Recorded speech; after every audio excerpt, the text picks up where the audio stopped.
Hello, good morning, dear students. I hope you are doing well. You are practicing exercises, and till now we have discussed the arithmetic progression exercise 5.2 till question number 9. We will see from question number 10 to question number 16 in this video. So if you are new to my channel, please like, share and subscribe my channel. So let us start. तो ये question है question number 10. Question number 10 में the 17th term of an AP exceeds its 10th term by 7. Find the common difference. Means ये question number जो 10 है ये बोल क्या रहा है. ये क्वेश्चन नंबर 10 ये बोल रहा है कि अगर 17 मतलब 17वां जो टर्म है 17th टर्म है वो 10th टर्म से 7 ज़्यादा है. यानी एक एपी है, उस एपी में जो 17वां नंबर पे जो टर्म है 17वां जो टर्म है वो 10th टर्म से 7 ज़्यादा है. तो उसके कॉमन डिफरेंस निकालना है. तो ए एन का फॉर्मूला यहाँ पर है ना. अब इसको कैसे अप्रोच करना है इधर आप लोग देखिए. क्वेश्चन नंबर 10 इसका सॉल्यूशन यहाँ पे. ठीक है, तो हम लोग देख लेते हैं कैसे. एक ही फार्मूला रामबाण फार्मूला है, वो है A N is equal to A plus N minus 1 into D. ठीक है, तो ये फार्मूला को रामबाण फार्मूला कहा जाता है. ठीक है, इसी से बहुत सारा क्वेश्चंस सॉल्व होता है. ये एपी में ना बहुत सारा क्वेश्चन इसे सॉल्व होगा. अब देखिए 17th टर्म, सबसे पहले 17th टर्म लिखिए. 17th टर्म क्या हो जाएगा, a plus 17 minus 1 into D हो गया ना. ये क्या हो गया, ए प्लस 16 डी. तो ये हो गया ए 17. अब उसी तरह से यहाँ पर 10th टर्म लिखिए. ए 10 क्या हो जाएगा, a plus 10 minus 1 into d. तो ये हो जाएगा a 10 is equal to A plus 9 d. तो यहाँ पर बोल रहा है कि जो 17th टर्म है वो 10th टर्म से 7 ज़्यादा है. ठीक है, तो इसको कैसे ले सकते हैं, a 17 is equal to a 10 plus 7 लिख सकते हैं. यानी ये 17 जो है वो 10 टर्म से 7 ज़्यादा है. यही इसका मतलब हुआ. अब जैसे मान लेते हैं कि कोई बोलता है कि x जो है वो y से 5 ज़्यादा है, तो y में 5 जोड़ देते हैं ना. अगर x y से 5 ज़्यादा है या y x से 5 कम है, इस तरह से भी लिख सकते हैं. जो बोल रहा है उस हिसाब से बस आपको प्रोसीड करते जाना है. ठीक है, तो पहले बोला क्या है, पहले बोला है कि 17th टर्म जो है वो 10th टर्म से 7 ज़्यादा है. तो अब इसमें है ना सबको पुट करते जाइए. तो a प्लस 16 डी, ए 17 तो यही है. अब इसमें देखिए a प्लस 9 डी प्लस 7. ठीक, तो अब देखिए यहाँ से a और a को कैंसिल कर सकते हैं या a माइनस होकर के 0 हो जाएगा. इस सारे को एक जगह लेकर के आते हैं, 7 को छोड़ देते हैं इधर और इसको पूरा को एक जगह लेकर के आते हैं. तो a plus 16 d minus a minus 9d is equal to 7. ठीक है, तो देखिए a माइनस a क्या हो गया, 0 हो गया, और 16d और माइनस 9d ये हो गया 7d इज इक्वल टू 7. तो यहाँ से d निकाल सकते हैं, 7/7 इज इक्वल टू 1. तो यहाँ से d कितना आ गया, कॉमन डिफरेंस ही पूछा था, तो d आ गया मेरा 1. तो ये क्वेश्चन यहाँ तक क्लियर हुआ. अब हम लोग नेक्स्ट क्वेश्चन डिस्कस करते हैं. इस क्वेश्चन में है which term of the AP 315, 27, 39 will be 132 more than 54th term. 54th term से 132 ज़्यादा होगा, वो कौन सा टर्म होगा. ठीक है, 54th टर्म यानी ये जो एपी दिया हुआ है इसका 54वां टर्म, यानी 54th टर्म से 132 ज़्यादा करना है. उसमें 54th टर्म में अगर 132 जोड़ देते हैं तो वो कौन सा टर्म बनेगा. ठीक है, तो इसको कैसे प्रोसीड करना है, तो देखिए इसको 11 नंबर क्वेश्चन है. ये एपी जो है वो कैसा एपी है, 3, 15, 27, 39. 3, 15, 27 और 39 ये दिया हुआ है AP में दिया है। अब बोल रहा है कि वो कौन सा टर्म होगा, मतलब हमको तो पता नहीं है कोई कौन सा टर्म है जिसमें A54 में उस मतलब वो टर्म कितना के बराबर है, वो टर्म जो 54th टर्म है यानी 54वां जो टर्म है उसमें 132 ज़्यादा है। ठीक है, 100 ये जो 54वां टर्म है इसमें 132 अगर जोड़ रहे हैं तब वो वाला जो टर्म आ रहा है उसको हम लोग को फाइंड करना है। ठीक है, इसका मतलब यही हुआ कि हम लोगों को वो टर्म फाइंड करना है, वो कितना नंबर पे वो आ रहा है वो वाला, ये n हम लोगों को है ना, यही n फाइंड करना है कि कितना नंबर पे वो टर्म आ रहा है जिसमें 54th टर्म में 132 हम लोग ऐड कर रहे हैं। तो यहाँ से हम क्या करते हैं, इस AP से हम क्या करते हैं A निकाल लेते हैं। तो A क्या हो जाएगा, फर्स्ट टर्म यहाँ पर 3 हो जाएगा और D क्या हो जाएगा 27 माइनस 15 कीजिए या 15 माइनस 3 कीजिए, ये आएगा तो 12 ही। ठीक है, तो D यहाँ से आ गया 12। अब उसके बाद क्या करना है, यहाँ पर वैल्यू रखते जाइए। ठीक है, AN का वैल्यू क्या होगा, AN का वैल्यू होगा A plus N minus 1 into D और A54 का होगा A प्लस, ठीक है, 54 माइनस 1 इंटू D प्लस 132। ठीक, तो यहाँ से देखिए ये A से A को कैंसिल कर सकते हैं या A माइनस होकर के 0 हो जाएगा। अब देखिए यहाँ पर N माइनस 1 D कितना है 12 और यहाँ पर 51 माइनस 1 54 माइनस 1 53 और 53 और D का वैल्यू क्या है 12 और ये हो जाएगा 132। अब यहाँ पर आ गया N minus 1 into 12 is equal to, इसको जब मल्टीप्लाई कीजिएगा, ठीक है, 12 × 36 12 × 50 60 और 3 63 में 132 ऐड कीजिए। N minus 1 into 12 is equal to, इसको जब ऐड कीजिएगा तो ये कितना आएगा 8 6 7। अब इसको डिवाइड कीजिए, 12 से इधर 12 मल्टीप्लाई में है, इधर जाएगा तो ये डिवाइड हो जाएगा। ठीक है, तो 7 6 8 को आप 12 से डिवाइड कीजिए तो 12 छक 72, यहाँ आ गया 4, ये हो गया 48, 12 चौके 48 यानी ये हो गया 64, ये हो गया 64। देख रहे हैं N minus 1 is equal to 64 आ गया, तो यहाँ से N इज इक्वल टू आ गया 65। यानी अगर हम 54th टर्म में 54th टर्म में 132 जोड़ दें तो वो कौन सा टर्म बन जाएगा, वो बन जाएगा 65 यानी मतलब 65वां टर्म वो बन जाएगा। ठीक है, ये जो AP दिया हुआ था इसमें जो 54 नंबर पे जो टर्म आएगा उसमें अगर 132 हम ऐड कर देते हैं, ठीक है, उसमें 132 हम अगर ऐड कर देते हैं तो वो जो टर्म बनेगा वो कितने नंबर पे बनेगा, मतलब कौन सा वो टर्म बनेगा, तो वो बनेगा 65वां टर्म यानी 65वां टर्म वो बनेगा। तो ये क्वेश्चन आप लोगों को समझ में आ गया होगा। नहीं समझ में आया है तो फिर से आप लोग है ना वीडियो को फिर से रिप्ले करके पीछे जाकर रिप्ले करके फिर से देख लीजिए, समझ में आ जाएगा, क्योंकि इसमें कुछ चीज़ मिस नहीं किए हैं, सब चीज़ अच्छे से इसको क्लियर कर दिए हैं। तो अब हम लोग नेक्स्ट क्वेश्चन डिस्कस करते हैं। नेक्स्ट क्वेश्चन है कि 2 APs have the same common difference. ठीक है, 2 AP है, कोई भी 2 AP है, हमको नहीं पता है वो कौन सा AP है क्या है, लेकिन इतना ज़रूर पता है कि उसमें जो होगा वो कॉमन डिफरेंस है, उसमें जो वो सेम कॉमन डिफरेंस है। ठीक है, the difference between their 100th term is 100, मतलब जो 2 AP है उसका जो दोनों का 100वां जो टर्म है, ठीक है, उसमें दोनों का जो 100वां टर्म है उसको जब डिफरेंस करते हैं यानी उसको जब घटाते हैं तो वो आता है 100।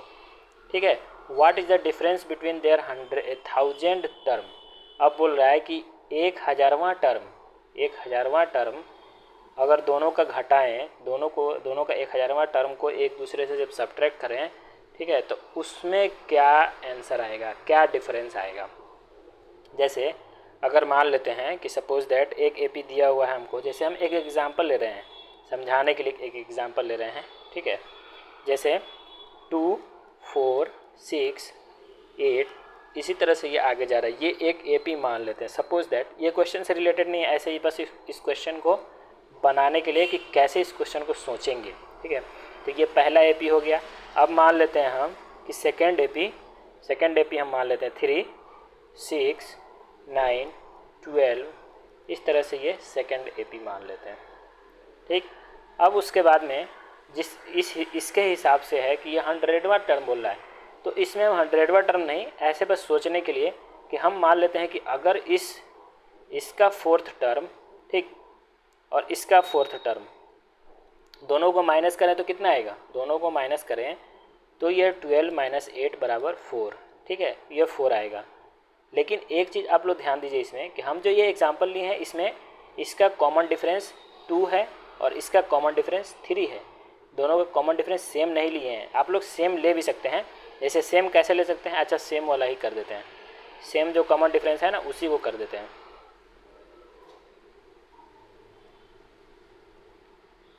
ठीक है। सेम कॉमन डिफरेंस वाला एक एग्जांपल लेकर के है ना कर देते हैं। जैसे एक AP ले लीजिए 3, 5, 7, 9, 11, इसी तरह से ये आगे AP बढ़ रहा है। तो इसमें देखिए, इसमें कॉमन डिफरेंस क्या है, इसमें भी 2 है, इसमें भी 2 है, कॉमन डिफरेंस सेम है। तो उस हिसाब से अगर सोचें तो ये 2 AP है जिसका कॉमन डिफरेंस सेम है।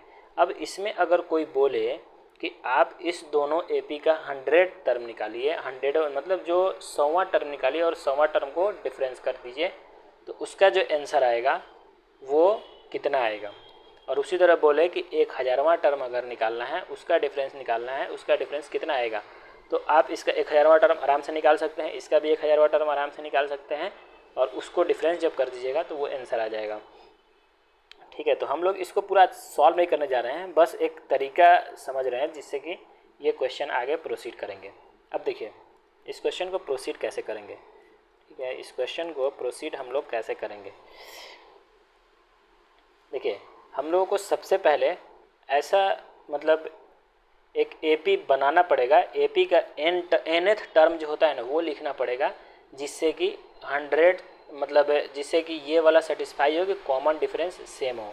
जैसे अगर हम कहें कि एक AP है जिसका nवां टर्म, ठीक है, एक AP है जिसका nवां टर्म क्या होगा, A1, ठीक है, A1 + n-1 × D। ये हम एक AP माने जिसका nth टर्म का ये फार्मूला होगा। और दूसरा AP हम मान लेते हैं Bn = B1 + n-1 × D। इसमें है ना ये आप m कर लीजिए, क्योंकि ये ज़रूरी नहीं है कि जो AP है, ठीक है, जो AP है उसका टर्म सेम है, ज़रूरी नहीं है, हो सकता है कि अलग अलग टर्म हो, ठीक है। एकदम मुमकिन है कि ये जो AP है दोनों AP में सेम टर्म नहीं होगा, सेम ज़रूरी नहीं है, लेकिन ये एकदम ज़रूरी है कि ये दोनों का कॉमन डिफरेंस होगा ना वो सेम होगा। अब देखिए nth टर्म तो हम लिख लिए, इसमें इसका n टर्म मान लेते हैं कि ये जो AP है उसमें टोटल n टर्म है, या n मतलब टर्म का हम निकाल रहे हैं, nth टर्म निकाल रहे हैं, तो उसका ये हम फार्मूला लिख दिए जिसमें कॉमन डिफरेंस D है और ये फर्स्ट टर्म है, ठीक है। उसी तरह से इसमें लिखे कि mth टर्म यानी m टर्म है, इस AP में टोटल m टर्म है, या mवां टर्म हम निकालना चाह रहे हैं, तो उस तरह से हम mth टर्म इसका लिख दिए। अब देखिए the difference between their 100th term is 100।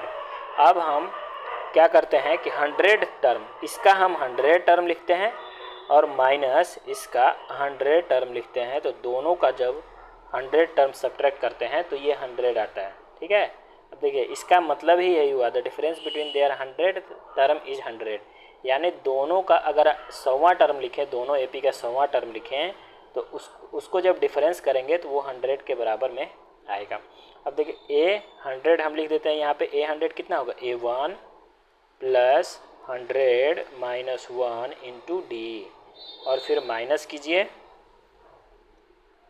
ठीक है, माइनस कीजिए और यहाँ पर लिखिए B1 + 100 - 1 × D = 100, ठीक है।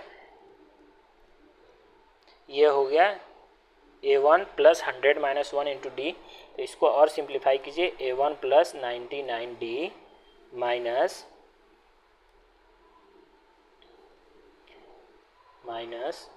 B1 प्लस 99D, ठीक है।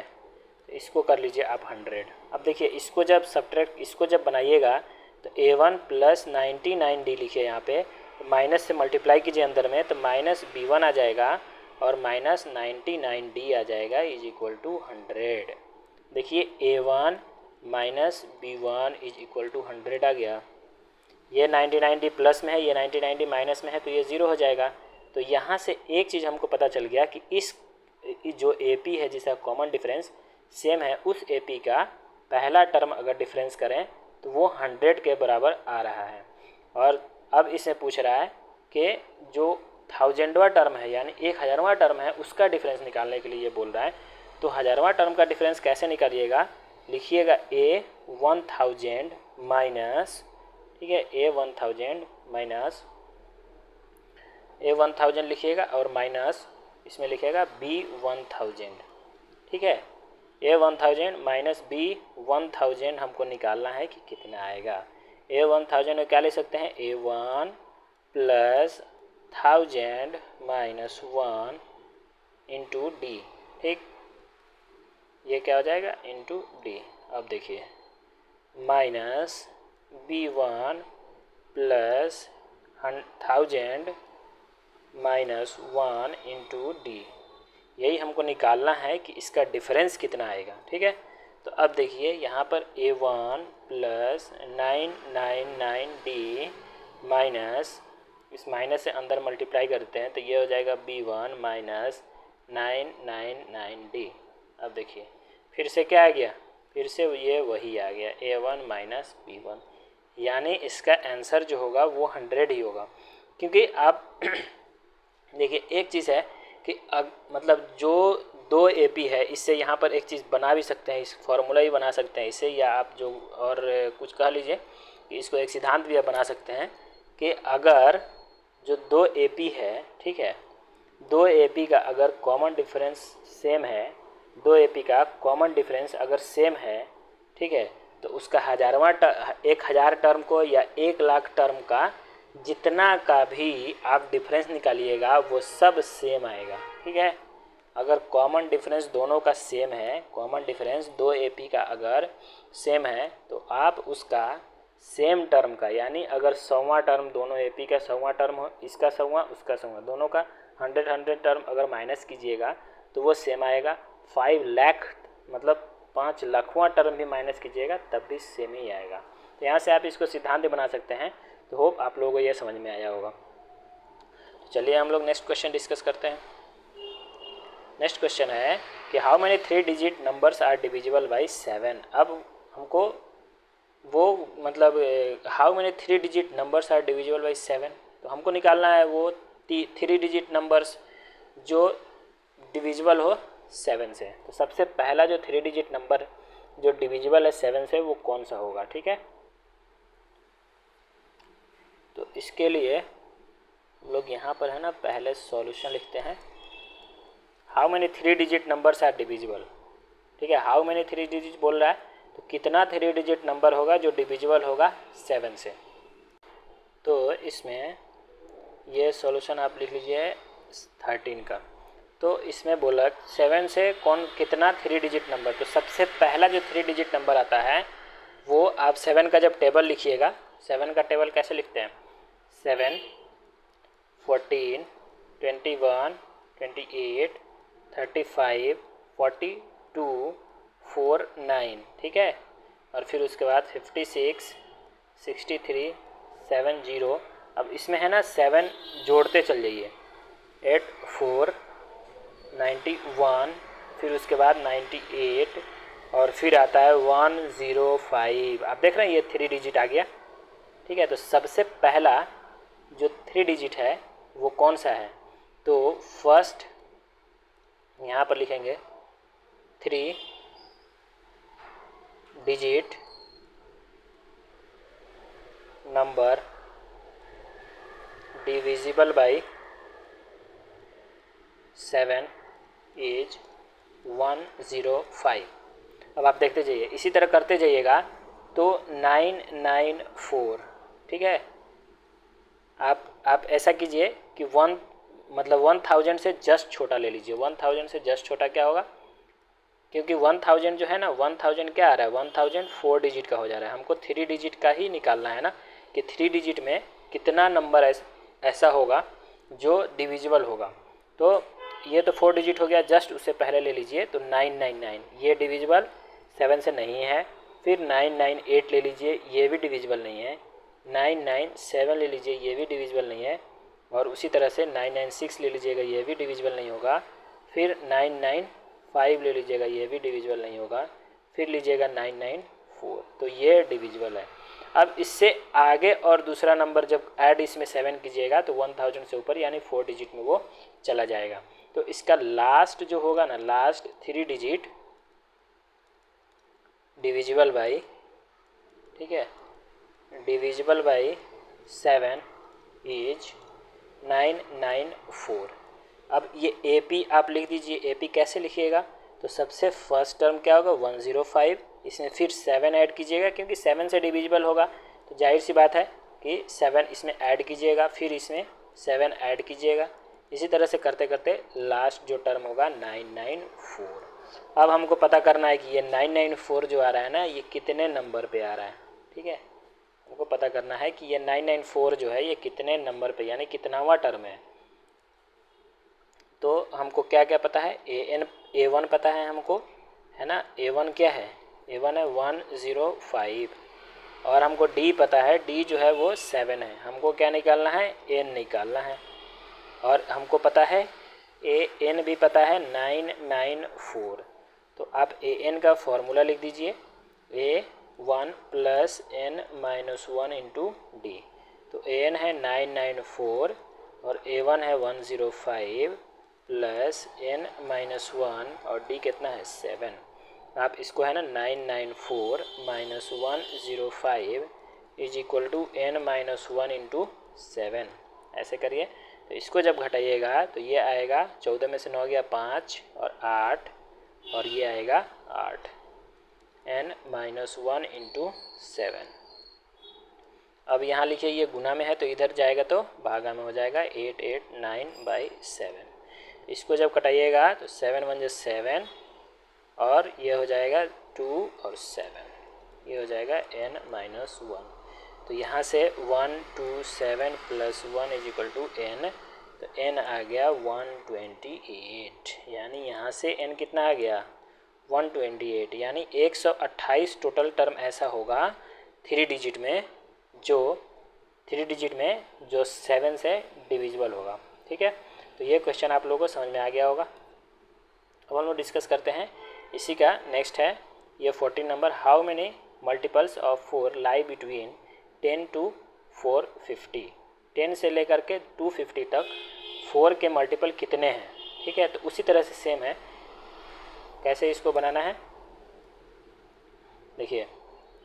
ये कौन सा क्वेश्चन था, ये था 14 नंबर ये क्वेश्चन था, जिसका सॉल्यूशन ये है, जिसमें 10 से 250 के बीच में कितना ऐसा नंबर है जो 4 से डिविजिबल है या 4 के मल्टीपल है। 4 के मल्टीपल क्या होगा, 4 होगा, 8 होगा, ठीक है, 12 होगा, मतलब ये 4 से डिविजिबल हो, कितना इसके बीच में है। तो सबसे पहला जो 10 के बाद सबसे पहला आ रहा है वो 12 आ रहा है, और सबसे लास्ट जो आ रहा है वो कितना आएगा 248, ये आएगा ना सबसे लास्ट, क्योंकि 250 4 से तो डिविजिबल नहीं है, पॉइंट में आ जाएगा। फिर 249 ये भी 4 से डिविजिबल नहीं है, ये भी पॉइंट में आ जाएगा। तो लेकिन 248 को जब 4 से डिवाइड कीजिएगा तो आ जाएगा ये 62। ठीक है, तो इसका मतलब ये है कि लास्ट टर्म जो होगा इसका 248 होगा और फर्स्ट टर्म जो होगा इसका वो 12 होगा। तो अब AP यहाँ पर है ना, AP लिख दीजिए। AP क्या हो जाएगा 12 और फिर इसमें 4 जोड़िए 16। इसी तरह करते करते ये AP कहाँ तक पहुँचेगा 248 तक। तो इस AP को देख करके आप क्या क्या निकाल सकते हैं, 12 ये A1 हो गया और D जो है वो 4 हो गया और N हमको निकालना है और AN तो यहाँ पर दिया ही हुआ है। तो AN का फॉर्मूला आप लिख दीजिए, A1 + N-1 इंटू D। यहाँ पर लिखिए 248 और A1 कितना है 12 प्लस n-1 इंटू डी। ठीक है, तो ये हो जाएगा 248 minus 12 is equal to n-1 into 4। यह आ जाएगा 236 n-1 इंटू 4। अब यहाँ पे इसके बाद यहाँ पे बनाते हैं कि n-1 इधर गुना में था तो इधर आ जाएगा, तो भागा में आ जाएगा 236/4। इसको जब डिवाइड करेंगे तो 5 और 9, तो n-1 इज इक्वल टू 59 और यहाँ से n आ जाएगा 60। देख रहे हैं, यहाँ से n जो आ गया वो आ गया 60, यानी 10 से 25 के बीच में 60 ऐसा नंबर है जो 4 के मल्टीपल है, यानी 60 नंबर्स टोटल होंगे उसके बीच में जो 4 के मल्टीपल होंगे। अब इसके बाद आता है कि for what value of n are the nth term of AP 65 are equal, यानी 2 AP दिया हुआ है इसमें, ये एक AP दिया है, ये मतलब यहाँ पे एक AP दिया है ये वाला, ठीक है, और दूसरा AP दिया है ये वाला। तो बोल रहा है कि कितने टर्म के बाद for what value of n, यानी वो कौन सा टर्म होगा जिसमें ये दोनों का AP बराबर होगा। तो इसमें 15 है, ये 15 का यहाँ पर सॉल्यूशन लिखता हूँ। देखिए पहला जो AP है AP1 इसका नाम दे देते हैं।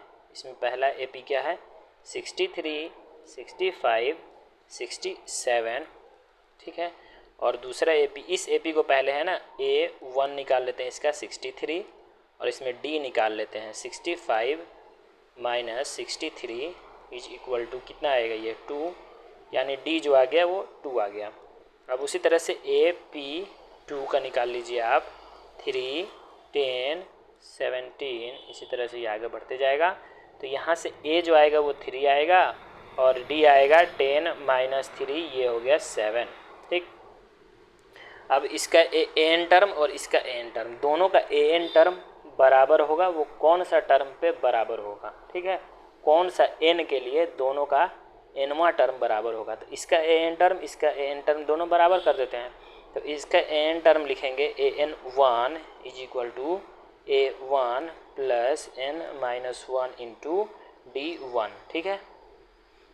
उसी तरह से इसका लिखिएगा an2 is equal to a2 plus n-1 into d2, यानी ये 2 इसलिए बोल दिए ये AP2 का nवां टर्म लिखे हैं, ये AP1 का nवां टर्म लिखे हैं। तो अब दोनों इक्वल है, तो दोनों इक्वल कर दीजिए दोनों को। अब इसमें कुछ करना ही नहीं है, बस दोनों को इक्वल कर दीजिए, क्योंकि इसमें क्वेश्चन में बोल रहा है कि दोनों का nवां टर्म कौन सा n के लिए इक्वल होगा। तो हम n है ना, इसमें भी सेम लिए, इसमें भी सेम लिए हैं, दोनों में सेम लिए हैं। तो देखिए यहाँ पर सब वैल्यू रखते जाइए, ये हो गया 63 और n-1 और d1 है 2, यहाँ से d1, इसको d1 बोल दीजिए, इसको d2 बोल दीजिए, इसको a2 बोल दीजिए। a2 कितना है यहाँ पर 3 और n-1 इंटू d2 कितना है 7। तो यहाँ से कीजिएगा 63 प्लस 2n-2 मल्टीप्लाई किए अंदर, तो 3 प्लस 7n-7। अब इसके आगे देखिए 63 plus 2n-2 is equal to 3 plus 7n-7, ठीक है। तो अब इसको सॉल्व करते हैं। 63 में से 2 गया 61 प्लस 2n, और ये देखिए 3 minus 7 is equal to -4 plus 7n। अब ये इस साइड लेके आते हैं, तो 61 प्लस ये 4 हो जाएगा, फिर 2n is equal to 7n, ये हो जाएगा 65, और इसको है ना इस साइड लेके जाते हैं, राइट साइड लेके जाते हैं, तो 7n माइनस 2n ये आ जाएगा 5n। यहाँ से आ गया 65/5 इज इक्वल टू n। तो यहाँ से n जो आएगा वो आएगा 13, यानी 13वां टर्म ऐसा होगा जो दोनों का इक्वल होगा। अब आपको अगर लग रहा होगा कि नहीं है, ऐसा कैसे हो सकता है कि दो AP का nवां टर्म इक्वल हो जाए, तो इसका आप क्या कीजिए कि 13 टर्म लिखिए, दोनों AP का 13 टर्म लिखिए। हम लिख देते हैं, जैसे A हम पहला AP का फर्स्ट एपी का हम 13 टर्म लिखने जा रहे हैं। फर्स्ट एपी का देखिए A13 इसका पहला का हम लिखने जा रहे हैं। तो क्या हो जाएगा A1 plus 13 minus 1 into D1। तो A1 इसका है 63 और प्लस 12 हो जाएगा 12 इंटू 2, D1 2 है तो 63 प्लस 24 तो ये हो जाएगा 87। अब उसी तरह से अगर सेकेंड एपी का आप लिखिएगा तो A13 सेकेंड एपी का आप लिख लीजिए। सेकेंड एपी का लिखिएगा A2 plus 13 minus 1 into d. तो A2 कितना है 3, अब प्लस ये हो जाएगा 12 इंटू 7।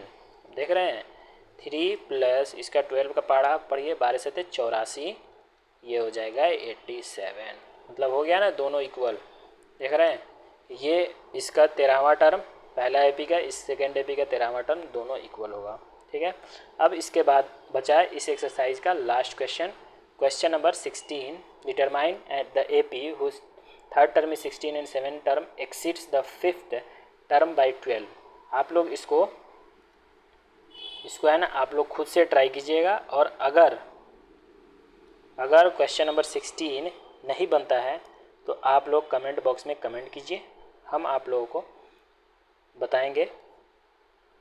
तो इसको यहाँ पर हम लिख देते हैं कि क्वेश्चन नंबर 16, यहाँ पर लिख देते हैं try question number 16 by your self. Try question number 16 by your self. तो होप ये एक्सरसाइज बहुत ही अच्छे से क्लियर हुआ होगा। कहीं पर भी कोई डाउट है, कोई डिस्कशन आप चाहते हैं तो आप कमेंट बॉक्स में कमेंट कीजिए।